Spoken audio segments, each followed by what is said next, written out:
Kata beliau faslun, fasal. Di sini ada 4 pembahasan di fasal ini. Yang pertama, jika seorang perempuan dinikahi tanpa mahar. Ya. Kata beliau, fa in tazawwajaha bi ghairi sadaqin sah. Apabila dia dinikahi tanpa mahar, maka nikahnya syah. Apa artinya tanpa mahar di sini? Tidak ada mahar betulan? Hah? Nah, kalau tidak ada mahar betulan, sudah kita terangkan ya, mahar hukumnya apa? Wajib. Ya, sebagian menyebut syarat. Walaupun kita tidak membatalkan nikahnya, tapi harus ada apa? Mahar.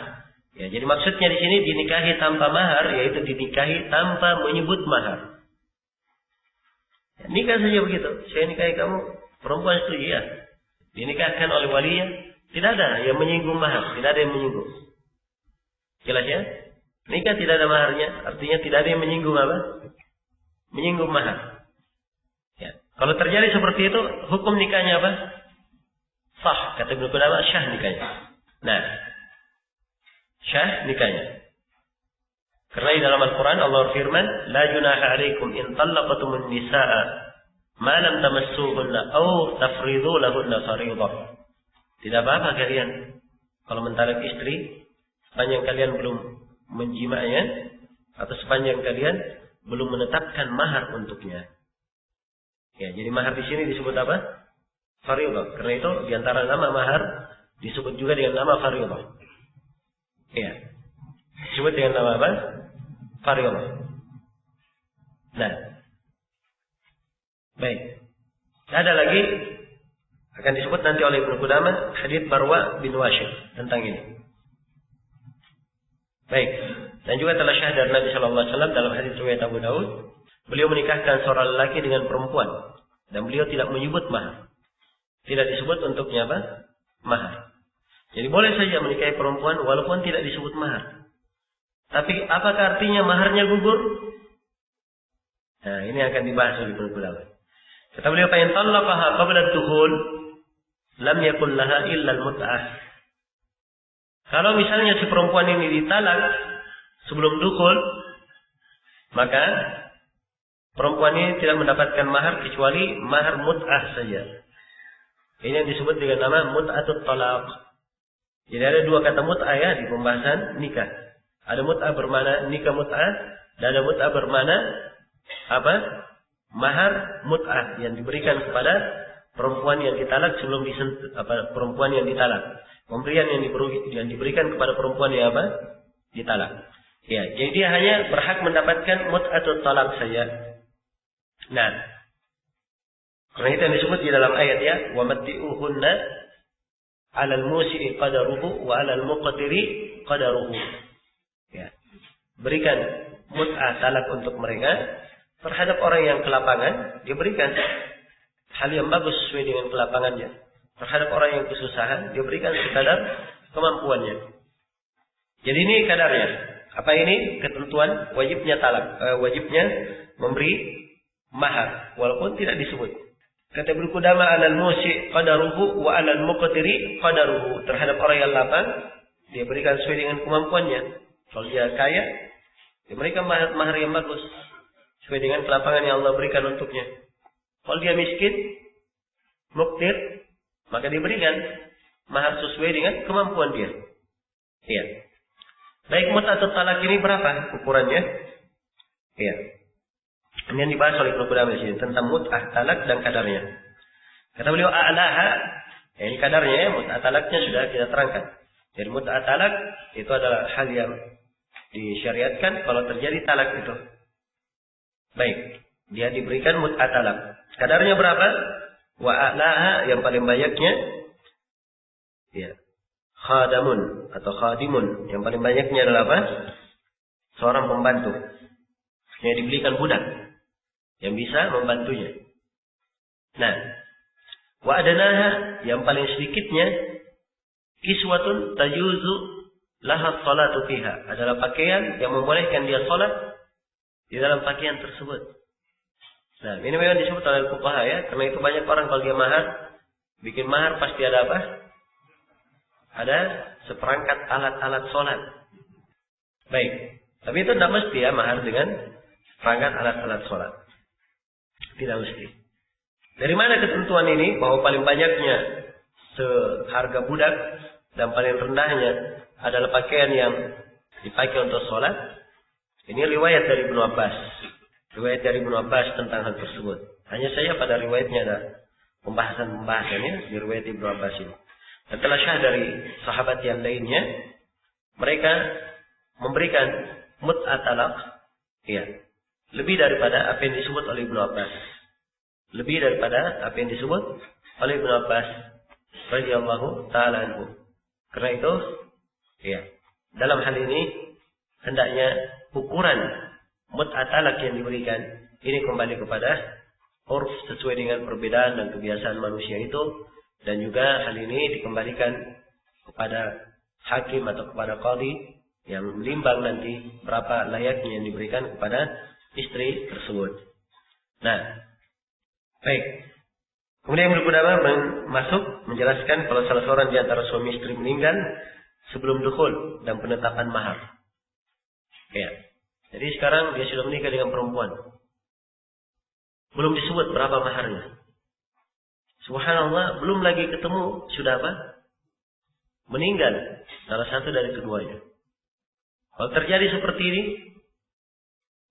apa ketentuannya? Kata Ibnu Qudamah, wa in mata ahaduhuma qabla ad-dukhul wal fard falaha mahru nisa'iha la waqsa wala syatat. Iya. Kalau misalnya dia mati, ada salah seorang dari dia mati, suaminya meninggal misalnya duluan atau istrinya meninggal duluan. Nah, kalau misalnya terjadi seperti itu, qabla dukhul dan meninggalnya sebelum dukhul, wal fard dan belum ditetapkan maharnya. Al fard ini penetapan mahar. Falaha mahru nisa'iha. Maka mahar yang dia dapatkan berapa? Seperti mahar istri-istrinya. Ya. Jadi lihat, kalau misalnya suami yang meninggal ini dan dia misalnya belum berduaan dengan istrinya, belum juga menjelaskan berapa maharnya, maka dia mendapatkan mahar misal, yaitu mahar yang semisal dengan apa? Istri-istrinya. Ya, la waqsa wala syafat. Ya, tidak kurang dan tidak pula apa? Dilebihkan. Sesuai dengan mahar-mahar para istrinya. Nah, baik. Kemudian kata beliau, walil baqi min humal miras. Dan siapa yang tersisa dari keduanya, maksudnya kalau si suami meninggal, maka istri nanti akan apa? Mewarisinya. Dan kalau si istri meninggal, suami akan apa? Mewarisinya. Ya, kalau si istri meninggal, suami belum berikan mahar, maka suami keluarkan maharnya. Dan mahar yang dikeluarkan itu nanti akan masuk dalam warisannya siapa? Istri. Karena itu suami mewarisi. Demikian pula sebaliknya, kalau si suami meninggal, dia belum berikan maharnya, maka dipotong dari warisannya. Hal yang dikeluarkan dari mana? Dari mahar. Ya. Dan setelah itu, ya, istri juga masih mewarisi dari mana? Dari suami. Kemudian kata beliau, wa alaihal iddah. Ya, kalau misalnya yang meninggal itu suami, maka si istri ada kewajiban iddah. Dia ada kewajiban iddah. Baik. Ini kata beliau, apa dasarnya? Apa dasar tentang hal tersebut? Ibnu Qudamah menyebutkan hadits di sini tentang dasar bahwa dia dapat mahar seperti istri-istrinya dan ada kewajiban iddah. Kata beliau, li'anna Nabi sallallahu alaihi wasallam qada fi Barwa binti Washiq. Karena Nabi sallallahu alaihi wasallam memberikan ketentuan pada Barwa binti Washiq.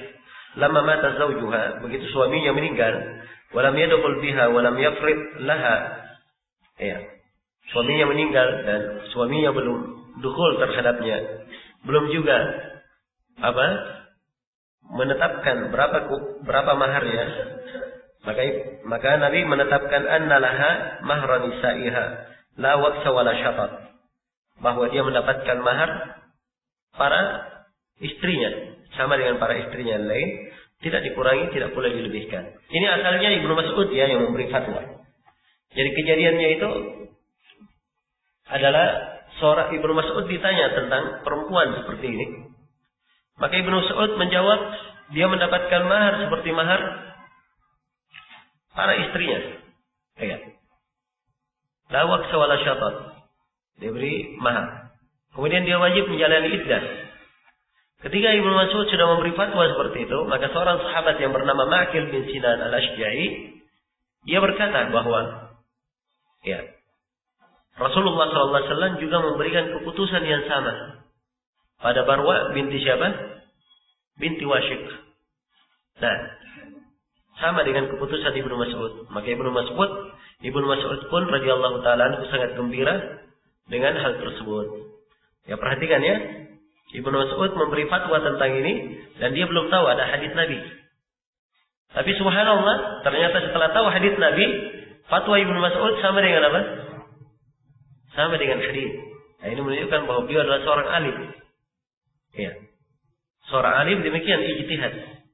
Tatkala dia berijtihad kelihatan tanpa keandalan ijtihadnya. Jelas ya? Karena itu seorang penuntut ilmu, ya. Dia kadang perlu melatih dirinya seperti ini. Kalau dia memahami dari agama, dari fikih, dia apa saja dia pahami, pemahamannya itu, ya, dia cocokkan dengan pemahaman orang yang lebih ahli darinya. Ya, kalau kebanyakan pemahamannya sudah benar, maka ini insyaallah taala sudah tanda yang baik. Tapi kalau pemahamannya kebanyakannya keliru, maka ini perlu belajar lebih baik lagi. Harus belajar apa? Lebih baik lagi. Dan memang ini ukurannya, memang ini menjadi ukuran seorang itu di dalam suatu keahlian. Ya. Nah, ini bukan di dalam fikih saja. Di dalam ilmu hadis juga. Di dalam ilmu hadis. Karena itu riwayat seorang rawi diketahui dia kuat riwayatnya apabila dimuqarana dengan rawi-rawi yang lainnya. Kalau diperiksa riwayat rawi ini dia kebanyakannya sama dengan riwayat rawi-rawi thiqah. Ini menunjukkan bahwa rawinya bagus. Jelas ya? Tapi kalau kebanyakan riwayatnya menyendiri, menyelisih rawi-rawi thiqah, ini menunjukkan riwayat rawinya apa? Ya, banyak yang tidak benarnya. Demikian pula seorang kalau dia memberi fatwa dan fatwanya ini sering aneh-aneh, menyelisih fatwa para ulama, nah ini menunjukkan bahwa dia harus apa? Belajar lebih banyak lagi. Iya, belajar lebih banyak lagi. Dan seorang mengetahui kadar dan jati dirinya sendiri. Ya, jangan bergampangan. Imam Malik rahimahullah, beliau tidak memberi fatwa kecuali 70 orang dari gurunya mempersaksikan bahwa beliau layak untuk apa? Memberi fatwa. Dan sejumlah ulama kita sebelum mereka memposisikan dirinya sebagai ahli fatwa, ya, itu sudah dilatih oleh para ulama. Padahal mereka sudah ulama waktu itu. Tapi masih dilatih lagi untuk apa? Memfatwakan. Jelas ya? Maka ini harus diketahui sebagai akhlak, sebagai seorang penuntut ilmu. Nah, bagaimana dia memposisikan dirinya pada apa-apa yang dia pelajari. Ya, jangan bergampangan bersendirian dalam mengucapkan pendapat. Ya, di dalam menetapkan sesuatu, sedangkan ya, ulama menyelisihinya. Baik, jadi saya simpulkan dulu kejadian ini. Apabila si istri misalnya ditinggal mati suaminya, ditinggal mati oleh suaminya, dan istri ini belum didukhul oleh suami, belum pula ditetapkan maharnya, maka di sini ketentuannya dia mendapatkan mahar untuk para istrinya, mahar yang semisal untuk para istrinya. Ya, kalau misalnya orang ini yang meninggal dia punya 2 istri, istrinya yang satu dapat mahar 20 juta, maka istri yang kedua yang belum disebut maharnya ini juga dapat berapa? 20 juta. Diberi yang semisal. Dan dia wajib menjalani iddah. Iddah apa di sini? Iddah seorang perempuan yang ditinggal mati oleh siapa? Oleh suaminya. Ya, dan akan datang nanti penyebutan tentang iddah ini. Rincian iddahnya akan datang satu bab khusus tentang masalah iddah. Kemudian kata beliau, "Wa in talabat qabla ad-dukhul ay yafridha laha." Ya, kalau misalnya mahar ditentukan sebelum dukhul. Misalnya diminta untuk ditentukan. Si istri meminta sebelum dukhul agar supaya maharnya ditentukan. Tidak mesti ya langsung dibayar. Yang penting maharnya apa? ditentukan dulu apa maharnya. Ya. Jika sudah si istri meminta untuk ditentukan sebelum dukhul, falaha dzalik. Dia punya hak untuk hal itu. Ya, sebab ini memang mahar kaitannya dengan siapa? Kaitannya dengan hak istri. Kalau dia minta, maka dia berhak untuk mengambilnya. Fa in farada laha mahra nisa'iha aw aktsar, falaysa laha ghairuhu. Kalau misalnya si suami memberikan untuknya mahar seperti mahar para istrinya yang lain atau lebih, maka dia tidak boleh meminta lagi selain daripada itu. Kecuali kalau dia dikasih sedikit, tidak apa-apa dia katakan. Kenapa sedikit? Kenapa cuma 10 juta saja? Si fulana 20 juta. Ya. Si fulana lagi yang satunya 25 juta. Kenapa saya dikasih 10 juta? Nah, ini tidak ada masalah ya. Ya tuntut. Tapi kalau misalnya dia sudah dikasih 30 juta, ya. Padahal istri yang pertama cuma 20 juta, istri yang kedua 25 juta. Dia sudah dikasih 30 juta. Ya. Dia katakan saya mau 50 juta. Boleh atau tidak? Nah, ini nggak boleh. Sebab memang dia sebelum akad tidak ditentukan maharnya. Maka kalau dia minta sebelum dukhul, maka dia harus rela dengan apa? Dengan mahar yang telah ditentukan. Nah, ini kalau sebelum akad, setelah akad dia minta. Setelah akad sebelum dukhul. Tapi kalau misalnya sebelum akad dia minta mahar 50 juta, 100 juta, ya boleh saja. Itu haknya karena belum terjadi apa? Belum terjadi akad. Tapi begitu akad dia diamkan maharnya. Dia tidak bicara apapun. Belum ditentukan. Sebelum dukhul baru dia minta, maka dia hanya boleh apa? Mendapatkan mahar sama dengan istrinya yang lain atau lebih. Ya, kalau selain daripada itu dia tidak boleh berbicara. Baik. Kemudian kata beliau, wa kadzalika in farada laha aqalla minhu faradiyat. Demikian pula kalau si suami memberikan misalnya mahar kurang daripada mahar istri-istrinya, lalu si istri riba, ya, istri yang belum ditentukan maharnya ini dia riba, maka tidak ada masalah. Ya, selesai sudah ya pasal ini.